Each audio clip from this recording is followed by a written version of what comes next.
This is the Mobile Tech Podcast, brought to you by worldpodcasts.com. Now here's your host, Tech Girl, Miriam Joie. Brought to you by Mint Mobile. Stay tuned for a special offer at the end of the show. Hi, and welcome to the Mobile Tech Podcast. I'm your host, Miriam Joie, and today is Friday, June 6, 2025. And I've got the lovely Victoria Song here from The Verge. Hi, Victoria. How are you? Hi, thanks for having me. I am very tired, very busy, but full of thoughts. Fantastic. Thoughts is what we want on the show. And, I've been wanting to talk to you because I cover wearables quite extensively, and it's not my primary focus, but I do it, and you do that a ton. So I figured, who best can I have on? And also, you have that level of snark that I adore in your writing and your general social media presence. And, at the same time, that you have the snark, you also are in touch with what younger people are doing, which I'm totally not. Like, I don't know anything about memes. I'm totally clueless about that stuff. And so it's kind of fun to read your writing because of it, because I get both this they get the snark, but they also get the stuff that people care about these days that I don't necessarily get. And that's so cool.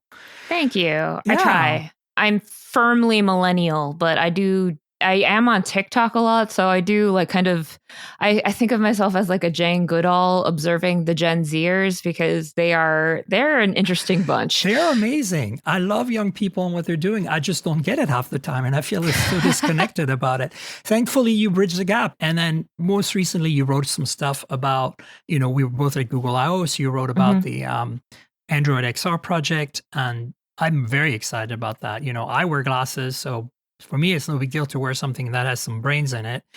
And I'm looking forward to that. And then, of course, there's been that discussion. And last week, we did an entire show with Ray Wong almost on the future of AI devices, dedicated AI. It wasn't specifically on wearable ones, but dedicated AI devices. Should they exist? Because our phones are starting to get AI keys. Like this Moto phone we're going to discuss has an AI key.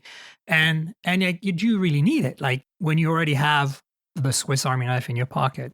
So I'd love to hear your thoughts on this open AI stuff that's been doing the rounds. The IO / Joni Ive, Sam Altman. That week that we had Google I/O, that was a wild week in terms of just talking about AI and AI wearables and where everything is going. My beat is increasingly turning into an AI beat because fitness trackers, smartwatches, and increasingly just AI, they're just AI devices now, or at least that's how these big tech companies seem to be positioning them, which is kind of not a pivot I was expecting, but is one that I found myself in.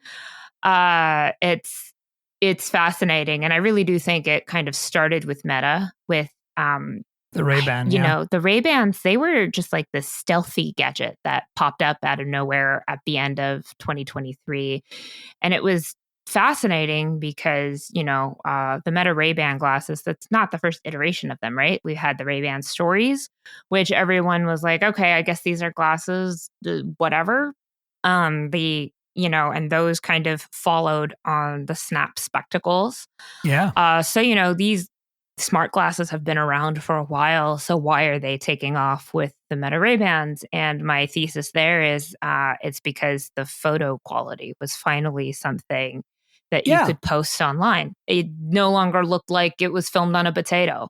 So do you also think that's because they look like Ray-Bans, so they're stylish on everyone? And I think the other thing too, I had Google Glass. I spent my own money on it and I loved it. And it just because a few people didn't have the right etiquette, it died. The technology, I think, needed to be developed further, and it didn't because it was a social faux pas to have them. And I think we're past that now. People have accepted the fact that cameras are ubiquitous. They're going to get recorded in public. It's going to happen. And at least Meta put a light on there. So at least that really helped. Google Glass didn't have that. I think to an extent, yes, the fact that it looks like a form factor you would actually wear. Usually when I talk about wearables, I have to tap the sign about the principles of good wearable design is that one, it has to be something that you would wear. And it has to be something that is comfortable to wear. Oh, that's the other thing, for sure. and there are a lot of devices that just kind of violate those principles, and some of the devices that violate those principles don't look like they would violate it on the surface. Like, I think I wrote a story about this, and of course it's just my opinion, but I feel like the Humane AI pin violated several tenets of good wearable design, and part of that is just the fact that it took this pin form factor, which is difficult for everyone to kind of wrap their heads around. Like, how many people do you know wear brooches? Yeah. Grandmas, right? Grandmas are wearing brooches, but the average person is not doing that. The Humane AI pin it's a heavy device. It was a very beautifully designed device, but it's heavy. If you wear a blouse that doesn't have a lot of structural integrity, can you actually wear it? No. And then if you looked at the Humane AI pins marketing materials, almost 9 out of 10 times it was shown on a piece of outerwear, like a jacket or a heavier material, like a sweater, something a little bit more durable. So if you really think about that, it was kind of one of those design flaws in the sense that not everyone is going to be wearing a piece of outerwear 24/7, 365.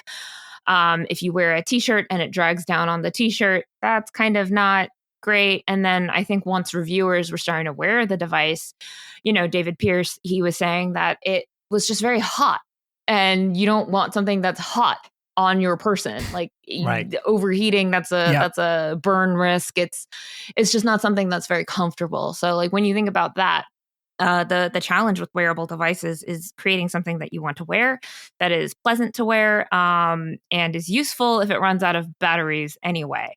So the Humane Pin's design, it failed a lot of those principles, and it's kind of why I think it was a flop. Outside of just the obvious, the latency, expensive, the dedicated phone number, the lack of RCS support, exactly. Yeah. Like, outside of that, just the hardware design itself, it's not lending itself to 24/7 wear, which is why it's very interesting that you have the Ray-Bans, right? I think one thing that Meta very keenly glommed onto was the fact that, Google Glass looked like it came from the future. But if you're trying to convince people in the now about a future technology, no one wants to really look like they come from the future. Not the average person, at least. Yep. Like, you have people who are very design forward. I love your glasses; they're a beautiful color of blue.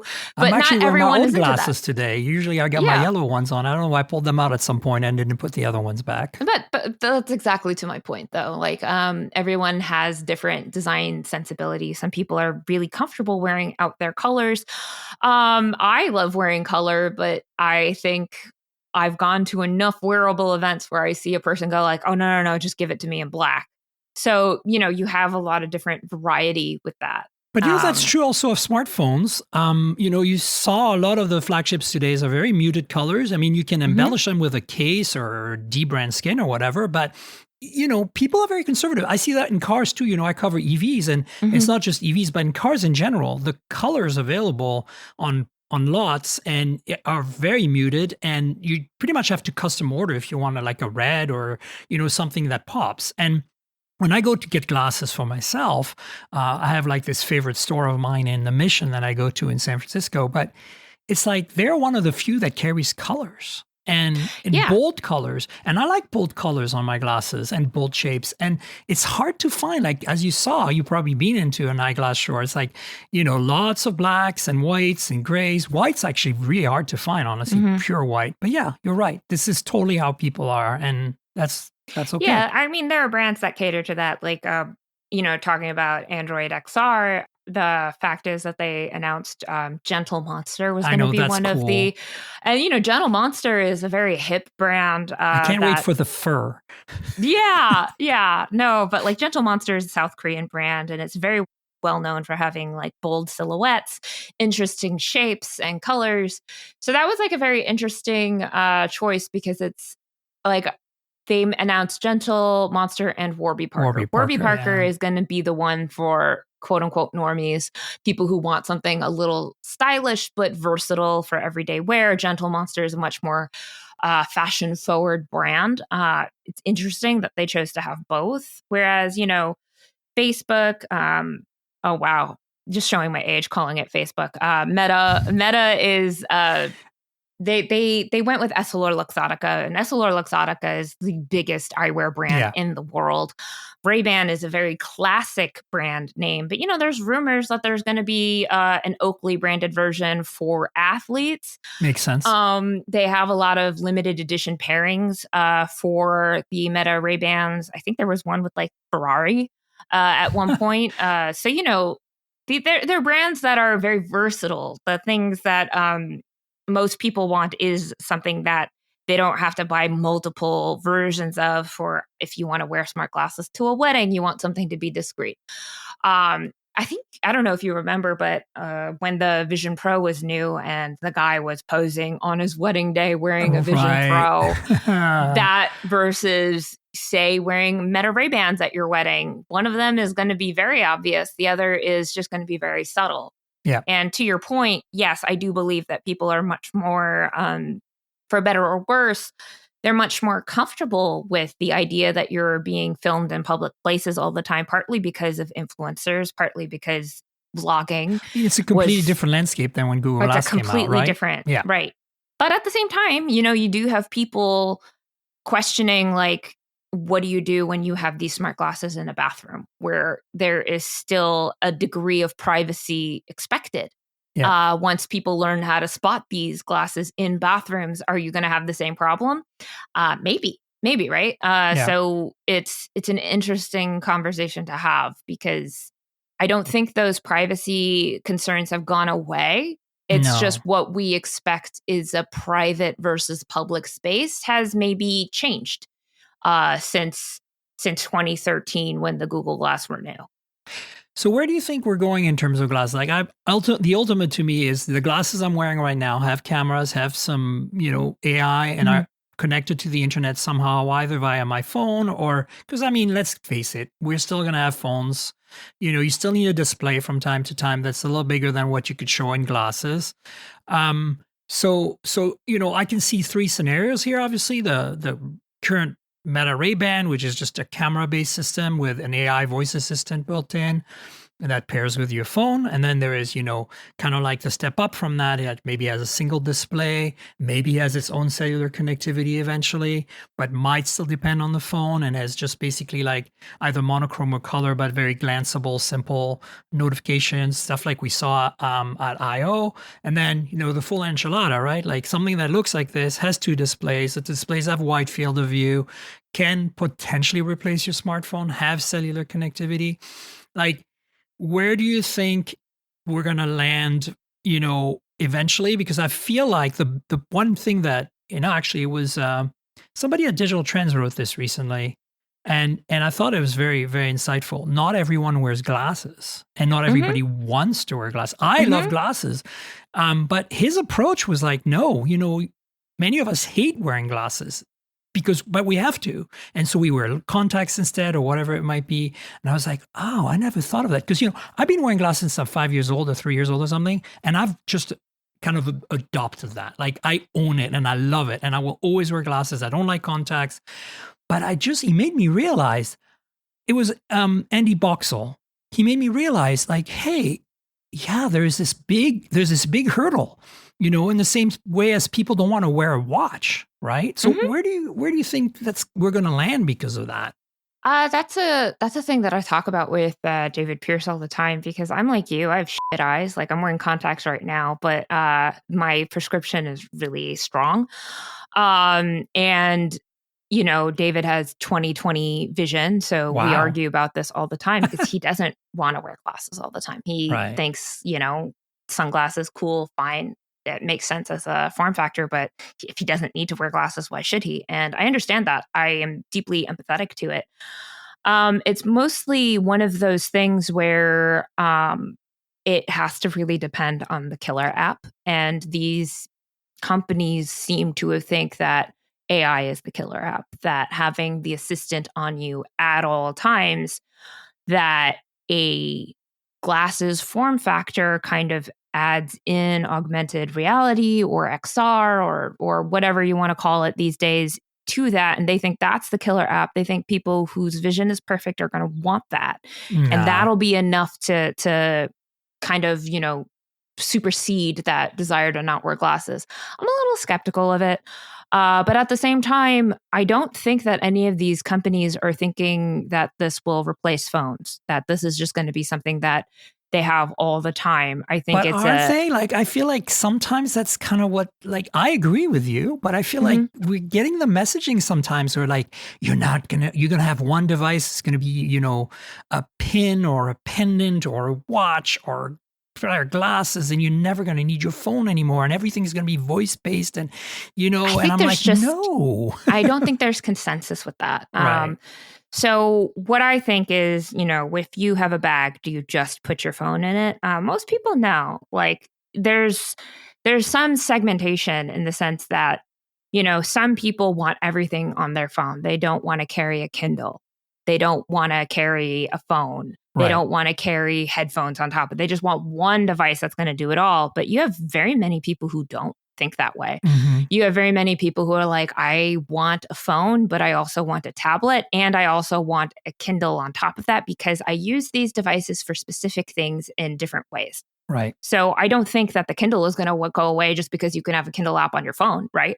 Yeah. So in the same sense, I think you'll have some people who are very into the glasses form factor because of all, well, you know what? They're going to wear glasses anyway. Right. And that's going to give them an extra layer where maybe they choose glasses over a watch because it's something that they already wear and it's a consolidation for them. What I think you're seeing right now is nobody really knows what the next era is going to look like. So we're just getting a lot of, I call it the spaghetti era. Yeah, I think we're in the spaghetti era where everything is just throwing things at the wall and seeing what sticks with people. It's kind of exciting in the sense that it's one of those times where you see a lot of creativity and you see a lot of different approaches, kind of like the early era of smartphones. Because right now, I think you could make the argument that everyone has kind of decided what the main form factor is, and we're not really experimenting. You remember the Sidekicks and the Blackberries, and back when we thought modular phones were going to be a thing, and people were just experimenting, and now we've kind of just decided. And the most experimentation that we get in phones is kind of foldables, right? Or thin phones, which are the new thing thin phones, now, which are going to be standard we're old in 5 and years. are new. I know. It's like we're not really iterating creatively in terms of phones anymore, and that experimentation isn't even on smartwatches so much anymore.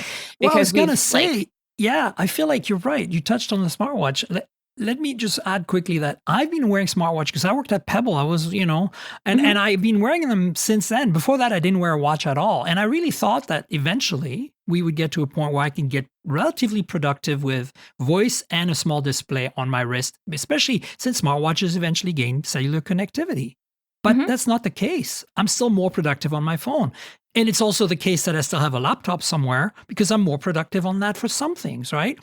So I feel like wearables are going to fill certain niches that some people want, but I still don't think, I think the phone is not going to go away anytime soon. Like, it's just such a Swiss Army knife. No, and this is in the same way that the laptop didn't go away, because sometimes you just need the laptop or a tablet. I don't think it's subtractive. In other words, I think it's just additive.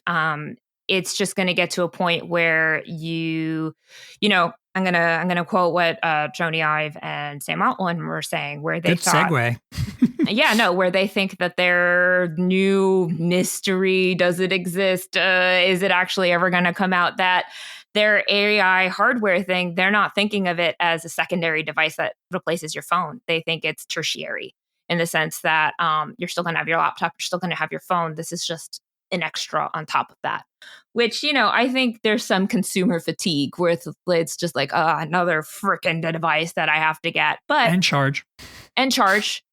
Some people are just going to be like, nah, that's not me. And then some people are going to glom onto it. It's just whether or not it's a killer app for you. Like, let's be real. Smartwatches did not take off until Apple said this could save your life. This is about health. And then people were like, aha, that's why I want this. This is a device that is worth having because it's going to save my life in that instance. Like, the emergency fall detection for your elderly relatives, or AFib notifications. It's just, so there's like this concept that having those kinds of health wearables, you have them because it'll tell you when you need to go to the hospital or that sort of stuff.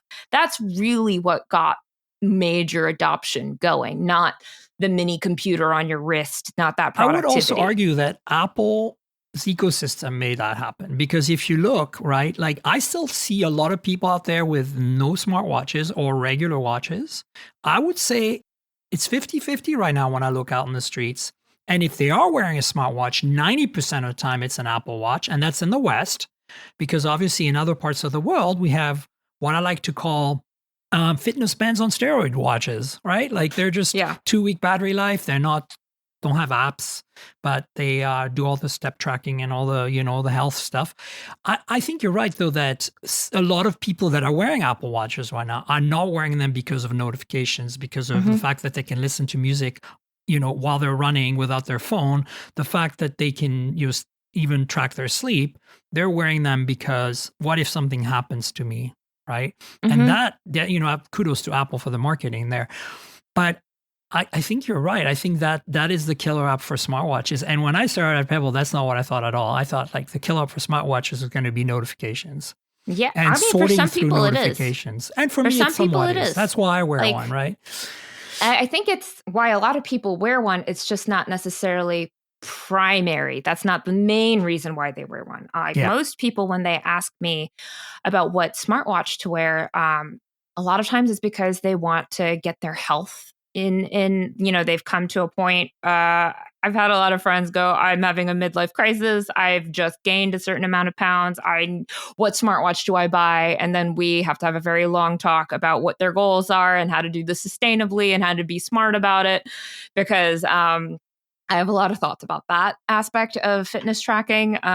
It can be, and there's been a couple of articles about this lately with relation to the Oura Ring and some other stuff, but just self-quantification fatigue and how to deal with that and how to deal with mental load. Let's talk about that, because I feel that's like where I'm at right now. I've got this ultra-human, Air ring here, and I like it. It does what I need it to do, but it does all this other stuff that I don't care about. And I feel completely overloaded. And I haven't found a way in the app to kind of simplify. I've managed to turn off most notifications from the app. But like they keep telling me, oh, you can customize the app. And I'm like, doesn't seem like I can. I don't know what you're talking about. I just want sleep tracking, my activity for the day. And yeah, that's basically all I care about. And for that, it does a very good job. But what all this extra info, and obviously the Hoop Band is a good example as well of that, right? Like people obviously love it, and there is a use for it and a need for it if you're an athlete or somebody who really wants to be data driven about your metrics. But do you think that's kind of like a chicken and egg thing where like it came about because people are obsessed, but that data is really not meaningful and they're not really getting anything out of it because they don't really know how to interpret it? Like, do you really think that, like, where do you think things are? Like, obviously this product exists for a reason, and I think some people benefit from it, but I feel like a lot of people just have it for the sake of having it. So these are like amazing points. I'm going to hit them one by one because I have a lot of thoughts about all of them. Sorry for bombarding you there. No. This is like a wonderful conversation, and one that I have a lot of people about my beat. But quantification fatigue is a very real thing. Behavioral change is actually very difficult to do. So part of this narrative is that people want tools to help them make a behavioral change. Unfortunately, neurologically speaking, it's very difficult to change your hardwiring and your programming. Like, I really do believe, after all the research I've done and the reading I've done, that we're just a bunch of like habits stacked on top of each other. So that's 90% of your day. You're just running a habit loop. You're cruising. Yeah. You're not really making a lot of choices. You're actually just kind of habits going on autopilot. That's like, I really do believe that there's a lot of science out there kind of proving that, or not necessarily proving that, but just showing that there's a lot of evidence of that's just like basically how we work. So to change your programming, it takes an immense amount of energy to overcome that inertia. And so a lot of people are looking for these digital tools to help them. The problem is that we overload them with data. We have this idea that, a lot of self-optimizing like circles or like self-help circles will be like, you can't change what you can't measure. And so that's kind of where this self-quantification impulse comes from. But the thing that I say in all of my reviews time and time again for almost a decade now is data without context is kind of meaningless. Right. And so that's why you see a lot of these fitness trackers, health trackers come up with these cockamamie scores, right? Like your sleep score, your fitness score, your whatever score, so that you can take a bunch of different metrics and kind of make sense. Like the daily readiness score is one that's popped up in the last few years of just how rested and ready to take on some sort of new fitness regime are you? What is your readiness score? What is this and that score? And a lot of it is like helpful if you're a beginner, but if you are someone who's been in it for a long time, it's not that necessary because you should have learned how to listen to your body. And in that sense, sometimes these scores divorce you from actually knowing your own body. And it's like, I'm going to say, to be a full-time wearables reviewer, you actually need a really strong sense of self and mental fortitude, because you can easily fall into paranoia. You can easily fall into obsessive qualities. And I've developed a lot of mechanisms over the years in tandem with my therapist to make sure that I'm using these as tools and the tools are not using me. Smart. It's very difficult. It's very difficult to do because,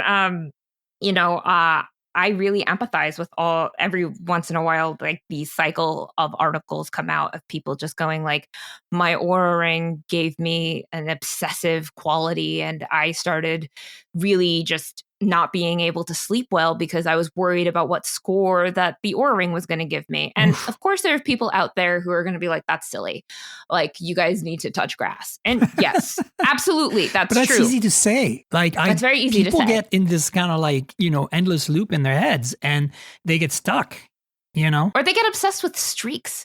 So to your larger point, you really don't need all of these things, but people seek them because making change is hard. Making a positive lifestyle change is hard, and you want some data, some quantifiable proof that you're moving in the right direction.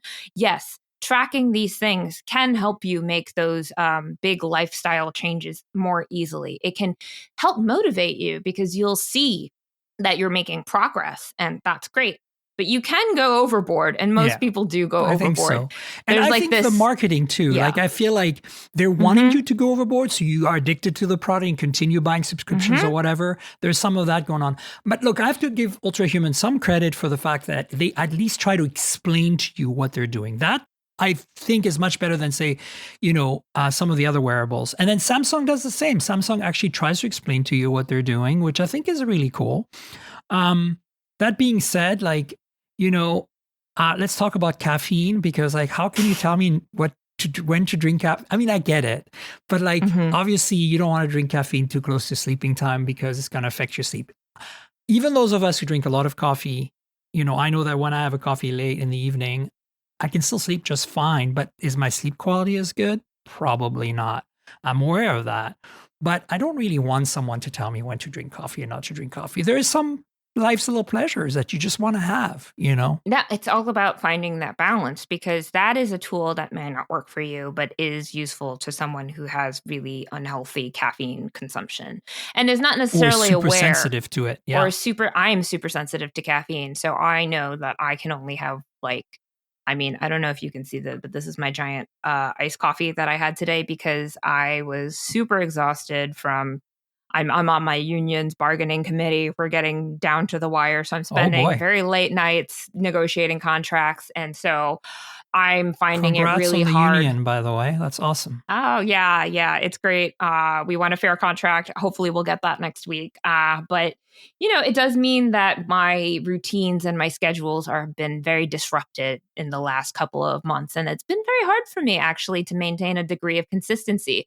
In that case, having these devices, it's been very interesting to see how this um, unusual level of stress is what I would say has been impacting my sleep, how it's been impacting my metrics, because I have a very, very, very long baseline data set, almost 10 years of quantified data. So it is interesting to see what my stress levels have been looking like in this period of prolonged elevated stress. That's interesting for me. But that's the thing about wearables, is that they're most useful in the sense that you will understand what your individual baseline is. And then when you're in periods where your baseline is absolutely out of whack, you can have some quantifiable data there to see what that looks like. So yeah, in that sense, it's really good to have some sort of indication of when you should or should not be drinking coffee. But, there's going to be a lot of people who are like, common sense is just to listen to your body. And they're right. They're not wrong. They're absolutely right. You should know what your body is telling you. You should have that relationship with your body to be able to understand those signals. I just feel like, as somebody who's lived a big chunk of my life in the Northwest and still part-time lives in Vancouver, Canada. And, Allison can relate. In Seattle, we just love our coffee. It's just, don't tell us when to drink it. Like, there is a hard line here. That's the only way we can survive with all this rain. So, but it's interesting because I feel like you bring up something really valid. I like to track my sleep, not just because, it's just fascinating to me. Like, I don't necessarily take action on it, but I like to look at how quantitatively, light sleep, deep sleep, REM sleep, awake, and kind of get a feel for it. And so now I'm wearing two devices. I usually wear two devices, a ring and a watch, so they complement each other. And it's interesting to compare which devices get you what data and how they match or don't match. And then, what I feel is a good chunk of the time, how I feel listening to my body, because I'm older and I've learned to listen to my body over the years, doesn't match at all what it tells me. Like, it tells me, oh, you're ready. And I'm like, nope, I am not ready. Or sometimes it's like, you're slumpy today. And I'm like, I don't know. I feel pretty damn great. What are you talking about? And so, obviously I expect that variability, it's not an exact thing just yet, but it's really interesting that, I think if you're out there listening to the show and you have wearables, just remember to listen to your body first, right? Yeah. I think that's the key here. There's also sometimes I've had them tell me that I'm very stressed and I'm actually not. Yeah. Or tell me that I'm super raring to go, like you said. And I'm like, actually, no, I am really just not feeling it because of XYZ. It's gotten better over the years. I think the stress tracking has gotten a little bit more sophisticated, but it's still the difference between mental stress and physiological stress is a big one. You could be I'll just use an example of when my parents died. There would be periods of time where they're like, you're raring to go. And I'm like, actually, I'm crying my eyes out because I really just feel like shit. So you will know yourself best. What these tools do is just kind of give you some feedback. You just have to really be in a mentally strong space to use them effectively over time, because even the strongest person mentally, you are going to get obsessive over your data. You are going to start worrying, oh, this is this. Does this mean I'm sick? Does this mean...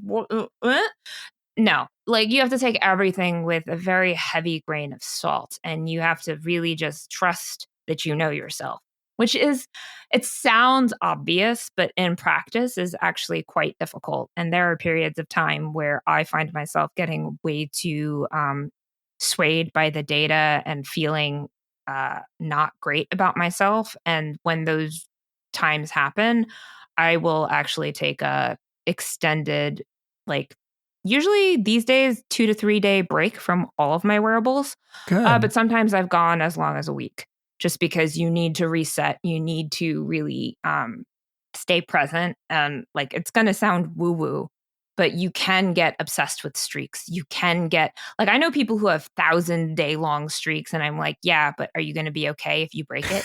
And exactly. like, no, they're just like, oh, I got to do this. I got to have the streak. And I was like, the streak controls you at that point. So I'm at a point where I purposefully break streaks once I hit if I hit a 100-day streak, I'm going to break it on purpose, because you have to prove to yourself that the streak is not why you do the thing. Right. It's a tool. You have to be in control of the tool. The tool cannot be in control of you. Yeah.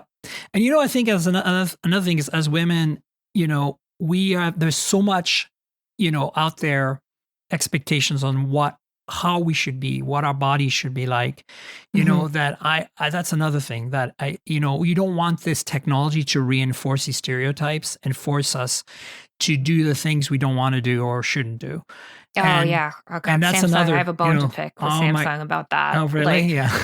Yeah. Last year with the Galaxy Watch 7 and the Ultra, they introduced some AI tools into Samsung Health. And there were just like times where it's like, yeah, maybe you should diet. And I was like, excuse you? No. I didn't see that. It didn't happen to me yet. I think it was with the advanced ages metric, which is like supposedly like it's supposedly measuring how things are metabolized in your body. Like when I talked to Samsung, they're like, yeah, we don't know how people are going to use this. We're just going to try and see. And I was like, that was unnecessary. It was unnecessary. And also like the AI insights that I was getting was at times contradictory. They would be like, you did great with your sleep. And then same day it'd be like, you are doing awful with your sleep consistency. And it's like, well, what is it? What is it then? Like so, a lot of these companies are trying to integrate AI chatbots into health to interpret your data, because that is the biggest challenge, is how do I interpret this data in a way that keeps me engaged, keeps me on track, helps me stay consistent, but is not negatively affecting my mental capacity to pursue whatever health goals I have. It's a very fine balance. I don't think a lot of people have gotten it right. I agree. In many ways, I think a lot of people give up on these features and these devices because at the end of the day, behavioral change is extremely difficult. It is very hard to do. And it is very hard to do sustainably, because you set these goals, you set these scores, and all of a sudden it feels like you're in school. You feel like you're failing, right? You feel like you failed a test, and then, that doesn't make me feel good. Let me just quit. But that's the opposite of like what it was supposed to do. So this is a very long-winded way of saying like everyone should be very impressed at my job and tell me like, wow, V, you're so great, because the amount of mental I am impressed strength that it takes to do this job year in, year out, for almost a decade at this point. I've had a lot of mental breakdowns that I've managed privately on my own, and I don't need claps for it. I'm just mostly saying that I think companies take for granted the average person and how life can just throw roadblocks your way, and they need to build more empathy into the design of these there's a products. strong parallel between what you're talking about and what social media has done to us, right? Yes. Yes, it's very similar. It's very similar. There's like gamification and competition built into these devices to be motivating, but it actually demotivates a lot of people as well. So I've been very pleased to see that since Aura came out, and since there has been this trend of focusing on rest and recovery, that we've seen like the ability to pause streaks, to be a lot more kind with people, and just acknowledging that life will throw like curveballs your way. And it's okay. It's okay to take a break. And it's okay. It's very okay to take a break. You can get back on the horse. So I've been very pleased to see companies just kind of acknowledge that in the last year or two. I hope more do. But yeah, that's just my way of saying that your mental health is a big component of your overall health. And it's something with wearables that I don't think companies are always fine-tuned 100%. To the right degree. Yeah. I had actually an experience with Ultrahuman that I thought was really good recently. It kind of told me my immune system might be a little down. And I was like, aha, that is correct. The way I know is because I have a lot of piercings, and my piercings get cranky when I'm either sick or tired or emotionally stressed. And it was right. I mean, I knew that there was something going on there. So, I boosted my immune system a little bit. I didn't know what it was. It wasn't emotional. I figured maybe, I went to a conference, maybe my body was fighting something. And so, yeah, sometimes the stuff is pretty interesting. And, I don't think we should dismiss that. But at the same time, you're in charge is what the takeaway is, right? And you should be. Quickly, could we talk about what you think the AI device from OpenAI and Johnny? Oh, yeah, of course. I think pendant right now is what I'm kind of going with. But where are you at with that? I think it's going to be something similar to what we've seen the AI wearables like Plod Note, the Plod Note pin. I think a pendant is probably a good guess. I think it's something that's going to be modular because they mentioned that they would love it to be something that you display on your desk, but then can also slip into your pocket. So I kind of went through all the types of AI wearables that I've seen, what's out there right now, and what they were saying. I think it's going to be very close to the Plod Note pin, where you could wear it as a necklace, could also be a pin that you put on your lapel, or it could just be something that you just put on your desk. That's screenless and that kind of has a relationship with your phone. It's going to be some sort of always listening device in that sense. Whether it's going to be something that's like a transcription type memory AI device like the Bee wearable, I don't fully think it's going to be that. I think it's going to be something that lets you interact with it and kind of just gives you a little bit of a daily assistant that's a listening device, something in that vein. There might be a camera, mainly because if they want it to be multimodal, there's going to need to be a camera. I think you're right. Yeah, that seems like logical to me too. So like if we just look at the components of what wearables are, what they've said that they're looking to create, I think you get some sort of modular device. Could be a wearable, doesn't have to be. Has some sort of camera, has a microphone, has a speaker probably so that you can interact with it. Will most likely be connected to your phone so that you could look at it more concretely in terms of like queries or whatnot. It is, I think, primarily just meant to be a hardware manifestation of an AI assistant. So my guess is something very close to the Plod Note pin. I just think that's what makes most sense with a camera attached to it because, multimodal AI in the sense that, you want the AI to be able to interact with the world around you. I think that's probably what we're looking at. I don't think it's going to be the humane AI pin in the sense that I think people have learned their lesson there. Yeah. Also, that had just the weird green laser display, which I just don't think worked. We're just not technologically. It was cool, but we're just not at the technological point where that is gonna make sense. Like maybe in the future, but right now the practicalities of where the technology is at, that was not feasible. For sure. So, yeah. So Nothing Headphone 1. It's been announced coming July 1st. What's your thoughts on that? Because I'm my big part of my wearable experience is earbuds and headphones. I know they're not necessarily smart. There are some devices out there that have AI built in, but I'm not, I'm a big fan of that. And it's definitely the wearables besides smartwatches that I've tested the most. How do you feel about Nothing doing this? I think I'm personally very excited because their earbuds have been really great and in every way. So what are your thoughts? I'm curious because they have kind of set themselves apart with design. So I am curious to see what they're going to look like. As far as over-ear headphones go, I feel like most people I know are either firmly in one of three camps. They either love the Sony XM1000, whatever the number is of the year. And they're just like super into whatever Sony has to have there. And then there's the people in the Bose camp who are just super obsessed with Bose. And those two camps generally are very much into the noise canceling of it all, and they have their opinions about the sound profiles of those two devices. And then there's the AirPods Max crowd, which they're an interesting crowd. I feel like they're more into the status of it all. Not to say that they're not Not to say that they're not good at noise canceling. They are. They sound good too. Yeah. They sound great, but they're very much a look at me, I have AirPods Max on my head crowd. Some of those people are very much that.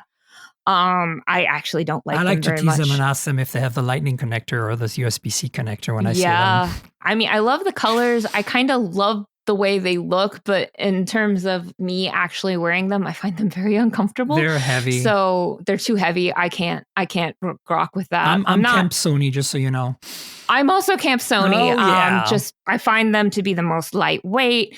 The only thing I don't like about the Sonys is the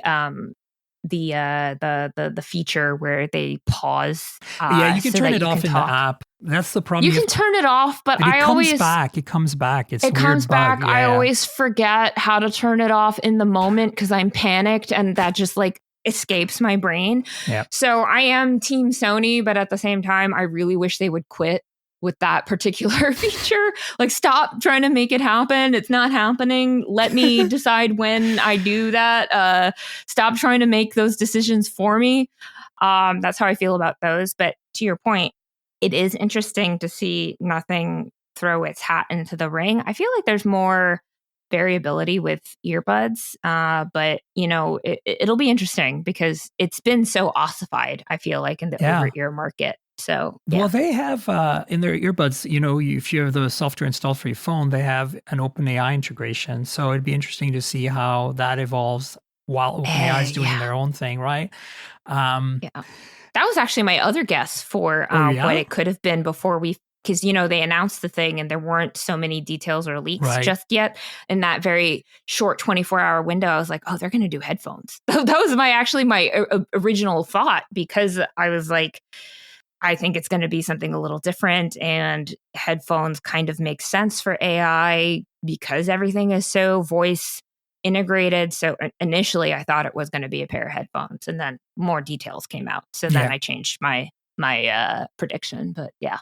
Yeah, no, I think audio devices are definitely a good way to get into an AI assistant type setting without a display, right? And I think we're going to see, we're going to see more of that with earbuds going forward. I think headphones are a bit of an outlier. I mostly wear mine when I travel, like on planes, and when I really need to cancel out noise in a noisy environment, like a conference press room or something.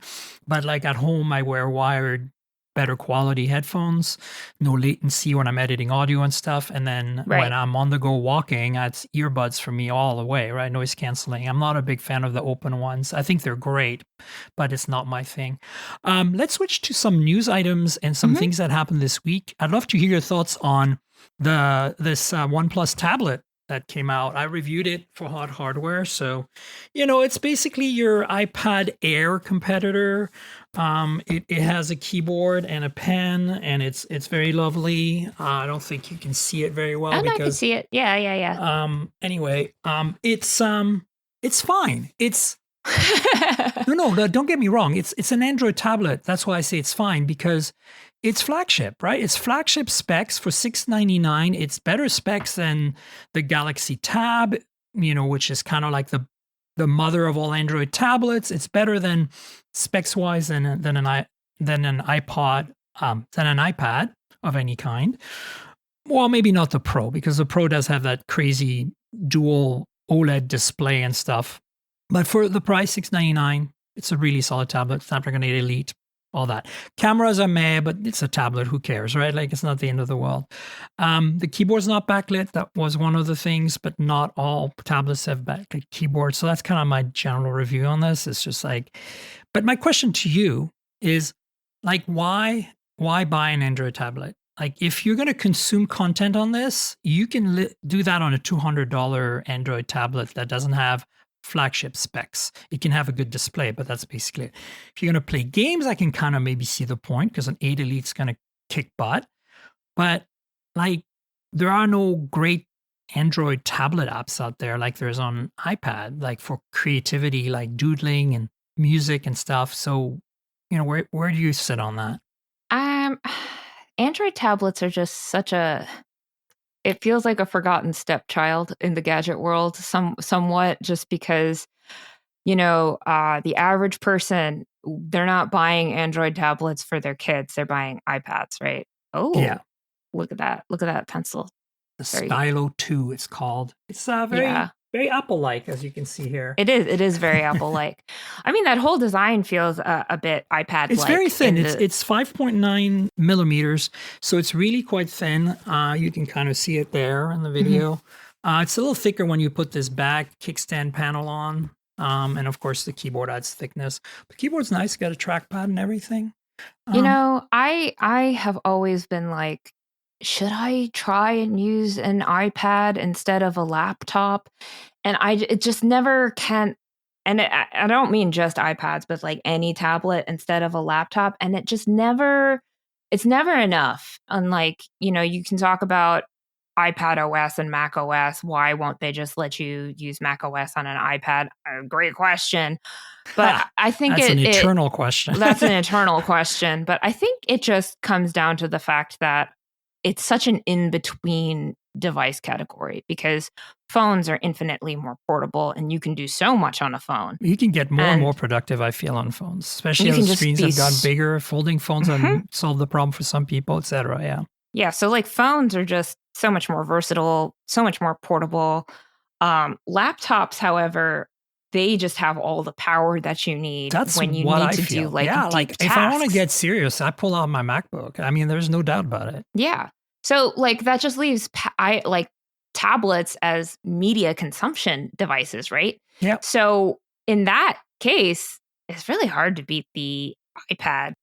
Just because there's a reason why we call them iPad kids, right? Like we don't call them tablet kids, we call them iPad kids because that's a good point. All the little games are on there for them. There's just it's just easy to put videos on there. And of course, you know, I've seen some kids with like Fire tablets or just Android tablets, but it's just for some whatever reason, people have culturally glommed onto the iPad for iPad kids. And then I don't know if you've ever seen this, but whenever you see like a grandparent or an elderly person in one of those tour groups, they've just got their iPads as their cameras. And my mom was like that when she was alive. She just had her iPad and it was always at a Dutch angle. Watch out, I'm taking a photo.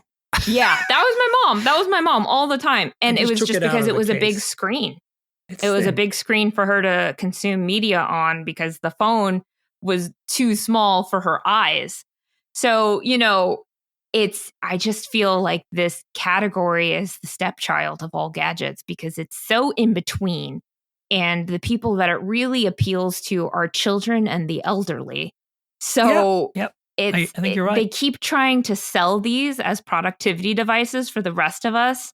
And I know a handful of people who do use it. It's just, I don't think I agree. I have to say it's the device that I'm most like, I should really just use my tablet. And I have Pixel tablets and I have iPads at home. And I'm always just like, I should just use these. And then I go to pick them up. And it's been so long that since I've used my iPad, it's always out of battery. Or you need to software update, or you need to log back into all your apps. Yeah, because you've been logged out. Yeah, I know.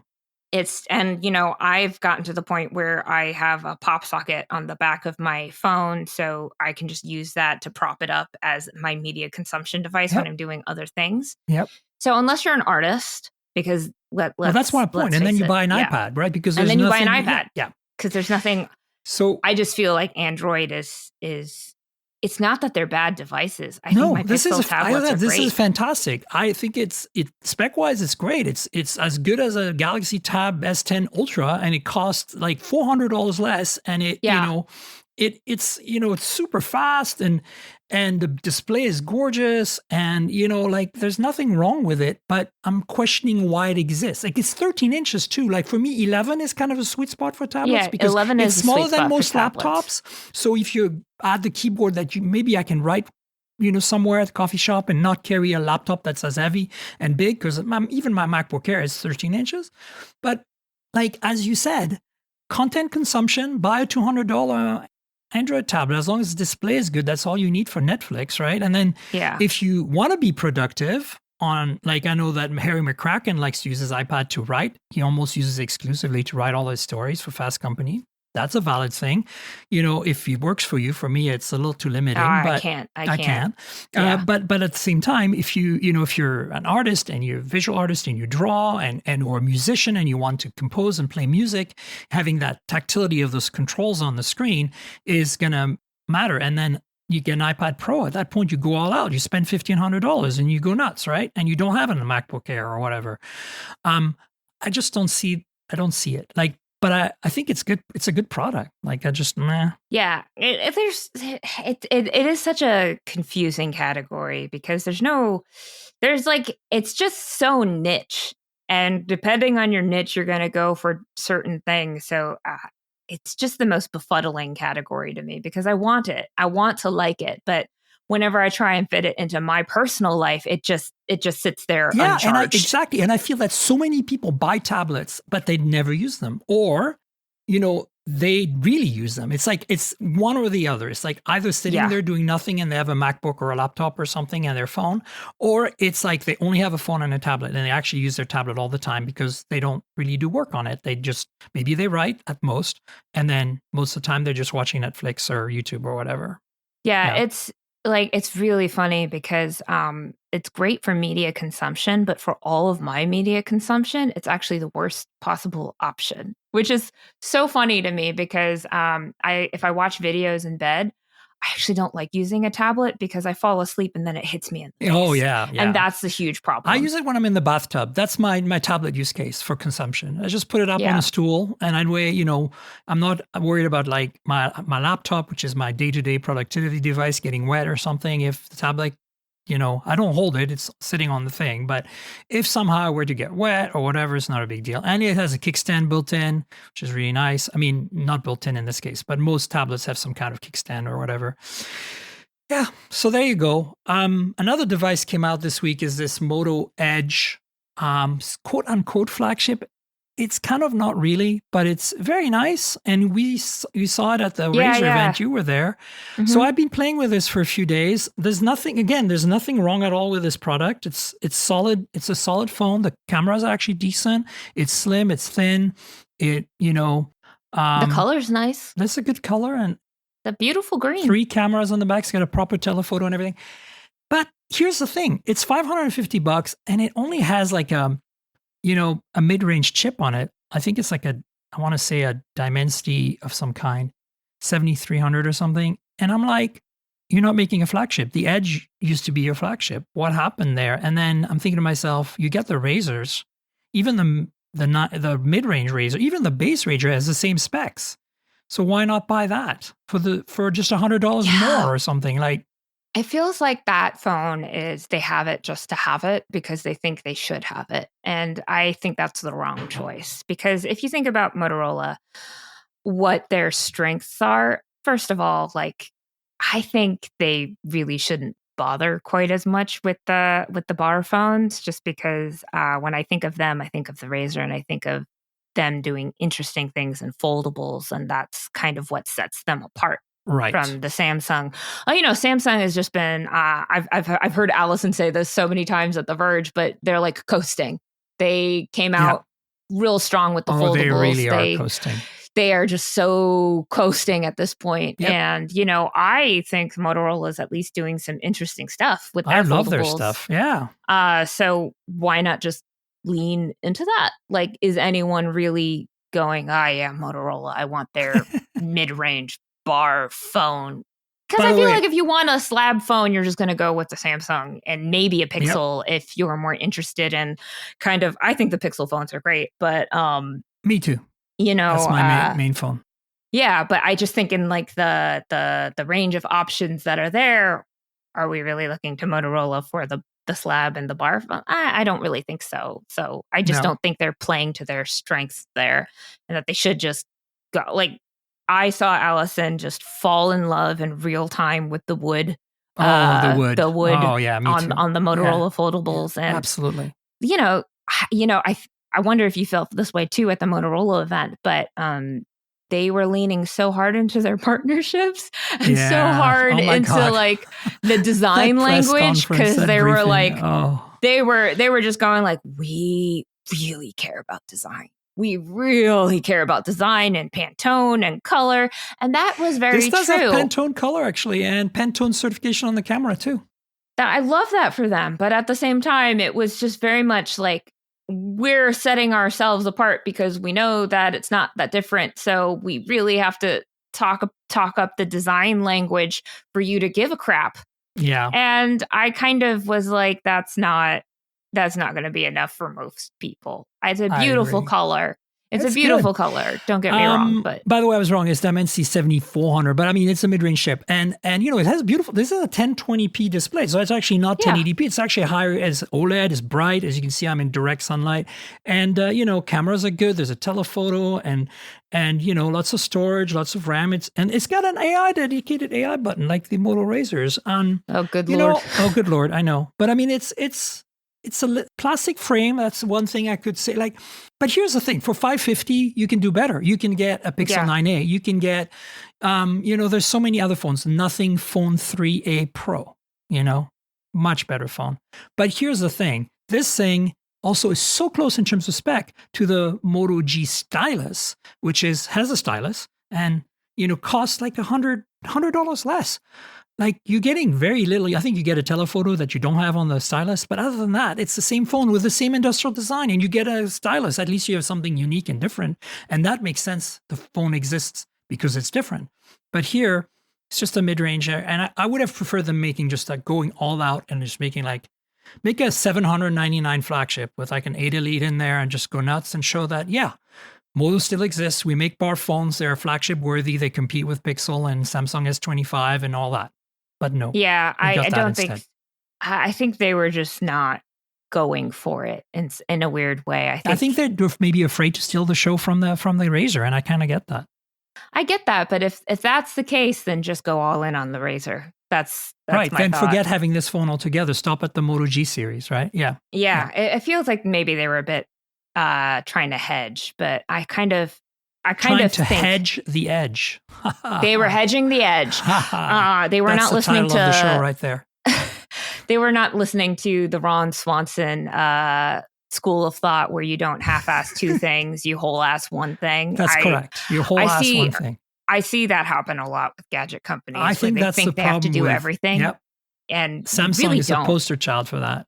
Yeah. Oh God, don't get me started on Samsung. But even Apple to an extent where they're. I feel like it's the Tim Cookification of Apple because back in the Jobs era they were very much, and I understood why people didn't like it. Mm-hmm. I understood why people didn't like it because it felt a little arrogant for them to be like, no, you only want one product, and we're going to tell you what that one product is. That there's an arrogance to that I think people rightfully bristled at, but on the flip side, it offered simplicity. You didn't have to have a lot of thought. There wasn't a lot of fragmentation. It was very simple to kind of figure out what you want. And to bring it to iPads even, there's like 4,000 iPads now. Yeah. And like, which one do you get? To your point, you now have to decide between the Watch Ultra in black and the Watch Ultra in silver, which I know you wrote an entire story about, which is one of my favorites that you've ever written because it's just like, but I just wanted to do a big shit post. F to you at them for that. It was great. It was lovely. Yeah, I mean, I'm wearing the black one right now, and I do say that I love it. It's very sleek. It's very cool. I love it. But at the same time, I very much was just like, oh my God, you just made it black. Because yes, because we're Apple, and that's what we do. That's all you had for it, because there was no Ultra 3, and you know what? That's fine. A lot of people wanted it in black. I had so many people being like, oh, "Should I get it in black? I already have the silver Ultra," and I had to be like, "I mean, if you're questioning that, if you're asking that question, you have the money to get the black, then don't ask that question. There's no harm. Go for it. If you're asking that question, that means you actually have the money. If you're not asking that question, then you probably are going to stick with your Ultra 1 or Ultra 2. There was absolutely no reason to get the black Ultra. There's none, except that it looks cool. That's the only reason to get it. And if you have the money, go for it. Just think a little bit about e-waste and what you're doing with that money. But like if it's causing minimal harm, I'm not going to blame you. It does look very cool. I can't deny that. But at the same time, I think with that piece, what I was trying to do is kind of poke fun at the Oh, ridiculousness you did. It was great. I loved it. So, yeah. I mean, like, what are you going to write? What are you going to write other than like, it's black? That's it. That's all I can write about it. It's black. And how do we feel about the blackness of it? And it was awesome. Yeah. Yeah. Few more items to wrap things up. There's a OnePlus 13S that was announced alongside the OnePlus Pad 3 this week. We knew that was coming because it's identical to the OnePlus 13T that was launched in China. What's important to know here, and I'll leave a link to GSM Arena's coverage on that, is it is the compact flagship phone. Compact being 6.3 inches. Think iPhone 16. Think Pixel 9 Pro regular. Think Xiaomi 15 regular. So not tiny, but it's smaller-ish than the OnePlus 13 that we all know and love, and pretty similar in specs and performance, which is cool. Unfortunately, it's not coming North America. It's India only right now, and some other markets are getting it. So the T is China only, and it's identical. So there it is. It exists. I wanted to let you know it's out now. So if you're really jonesing for a OnePlus phone that's smaller but has all the goodness of the 13, go import it. It should be totally great in the US if you're on T-Mobile or AT&T.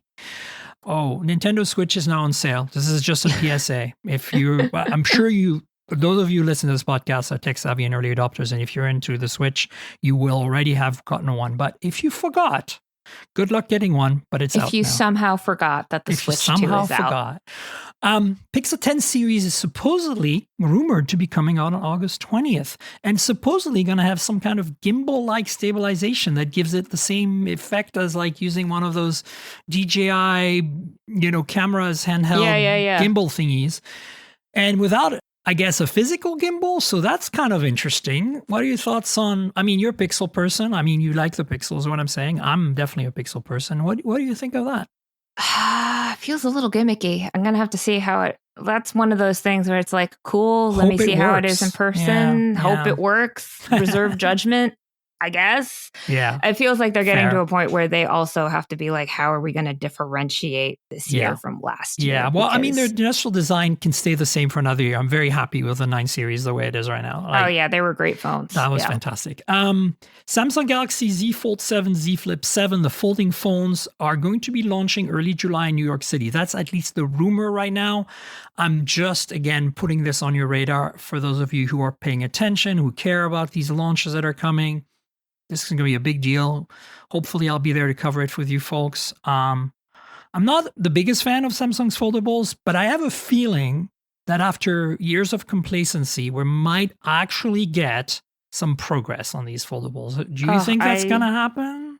I don't actually. Oh, you don't think so, huh? I'm very much a skeptic, just because I have been suffering through this on the watches for a really long time, where every year I think they're going to do something interesting and then it's more of the same. And then I get really frustrated with that. And then I was really cynical last year because it felt like they were just copying Apple. And I got a lot of heat from Samsung fans for saying that. But come on, look at the Samsung Ultra. It's 100% true.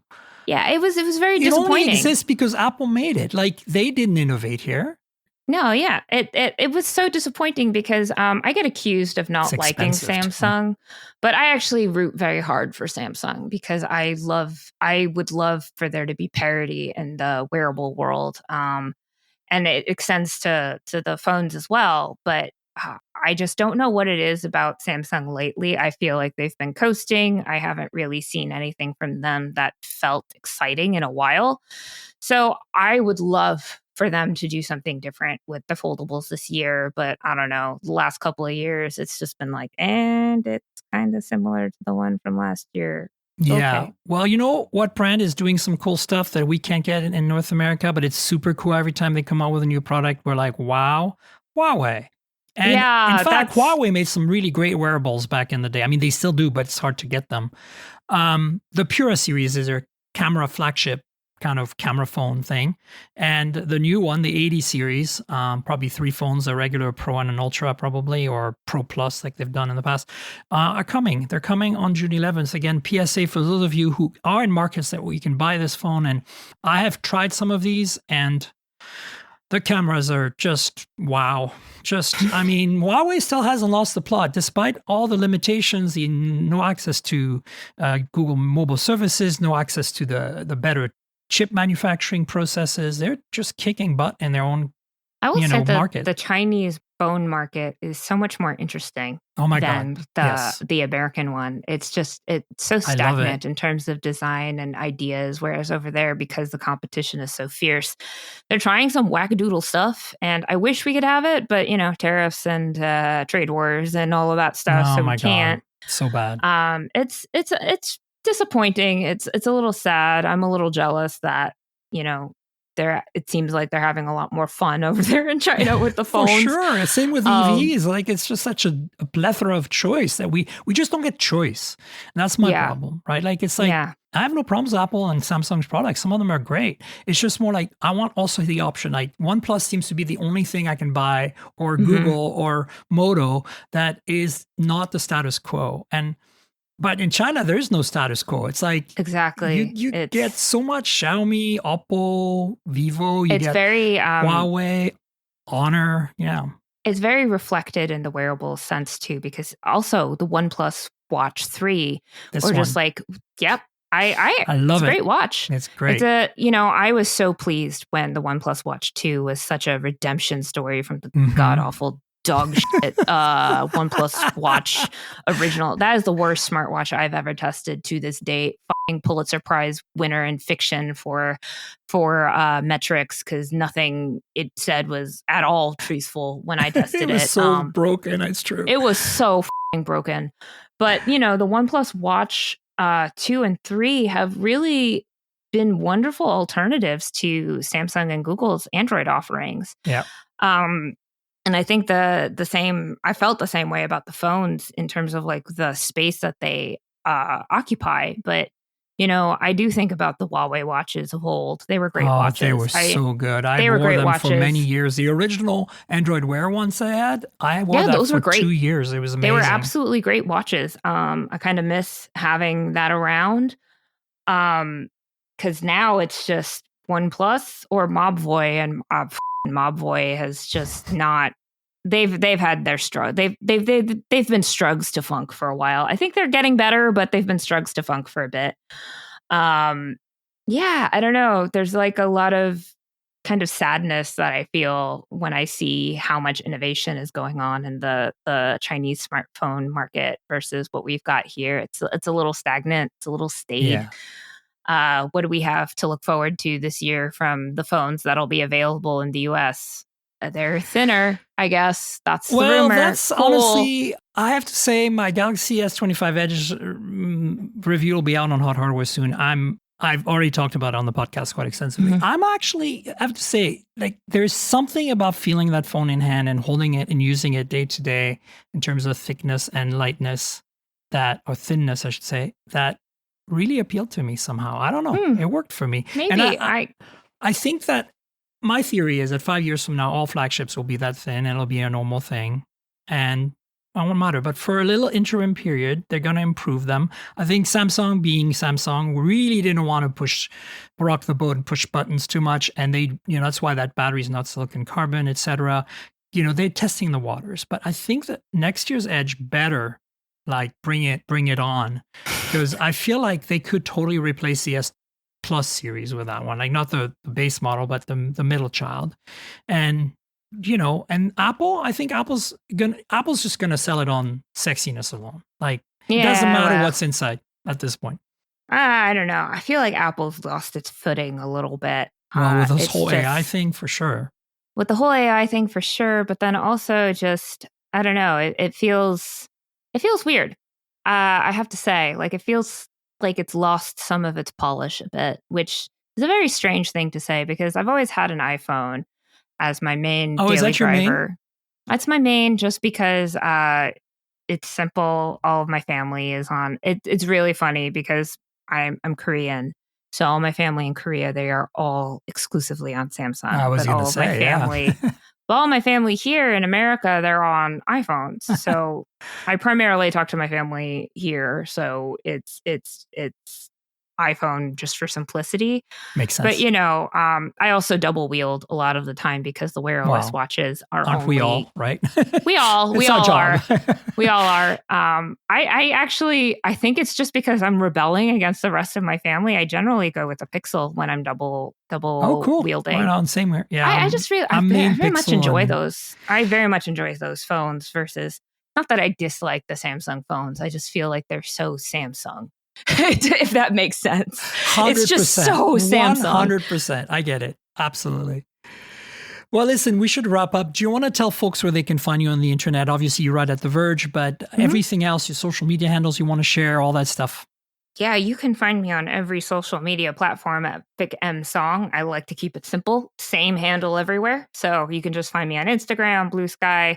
I don't use Twitter as much, but I pop in every once in a while. Oh, it's X now. I still call it Twitter. Yeah, same here. Anyway, don't worry. We're old. That's why.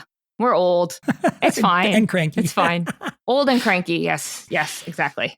So folks, please go read Victoria's stuff on The Verge. It's phenomenal content. I absolutely love your stuff. Thanks for being on the show, of course. Folks, you know where to find me on the internet. I'm at Tankgirl, TNKGRL. Drop all the vowels like the comic book character, Tankgirl. And then you get my handle. And my handle is pretty much the same everywhere. I'm mostly active on Instagram, Threads, and Blue Sky, but I'm on everything else pretty much. So come talk with Victoria and I about this podcast on social if you'd like. And you know that the podcast lives at mobiletechpodcast.com. We're on all the major platforms. So please subscribe if it's your first time here. And you know that your app might let you review or rate the show. So please consider doing that. There's a YouTube channel, youtube.com/mobiletechpodcast with the occasional videos. The last one was on the Razer, hands-on. So yeah, if you want some additional content for free, please like, subscribe, tell your friends, click the bell. You know how YouTube works. But if you want to support me more actively, there is a Patreon, patreon.com/Tankgirl, also spelled TNKGRL.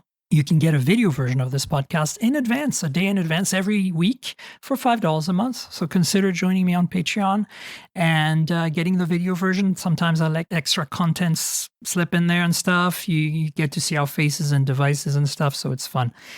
So yeah, patreon.com/TNKGRL. And I want to thank our sponsor, Mint Mobile. You know I review a lot of phones, so I'm constantly juggling multiple devices. While that's fun, it also means I'm spending a lot of money for wireless service on multiple SIMs. Thankfully, there's Mint Mobile, and that's who I'm teaming up with for today's podcast. If you want to save money on your wireless service, switch to Mint Mobile. You've probably seen the Mint Mobile ads featuring Ryan Reynolds, but let me quickly tell you how fantastic their service is, especially for tech-savvy early adopters like us. Mint Mobile offers premium wireless for as low as $15 a month, and you don't have to sacrifice any coverage, speed, or data. They're built on the nation's largest 5G network. They keep costs low because they sell direct to you online. They cut out the retail stores and salespeople. Why should you pay more than you have to for access to the same network? In my experience testing phones, Mint Mobile delivers the same data speeds and call quality as the big three for a fraction of the cost. Switching to Mint is super easy. Thanks to their eSIMs, you can sign up and activate immediately right on your phone from the comfort of your home. No more standing around waiting in line at a big wireless store. You can keep your current devices and phone number and easily switch services. And if your phone isn't eSIM compatible, Mint will ship you a new SIM card free of charge. The whole process only takes 15 minutes, and if you get stuck, Mint has a great customer service team to get you through it. All Mint Mobile plans include unlimited nationwide talk and text, plus lightning-fast 5G and free mobile hotspot. Mint will show you how much data you use each month and recommend plans that save you money. Mint also offers a modern family plan that lets you set up a super affordable family plan with as little as 2 lines. Use my link, mintmobile.com/mobiletech, to get premium wireless starting at $15 a month. Stop paying more than you need on your wireless bill and start saving big with Mint Mobile. And Victoria, thanks so much for being my guest. Really appreciate you being on. Thanks for having me. It's been a blast. We'll have you on again in the future. And folks, we'll have a show next week. Stay tuned for that. Until then, cheers, everybody. Bye. This has been the Mobile Tech Podcast with Tank Girl, proudly presented by worldpodcasts.com. You can visit us online at mobiletechpodcast.com.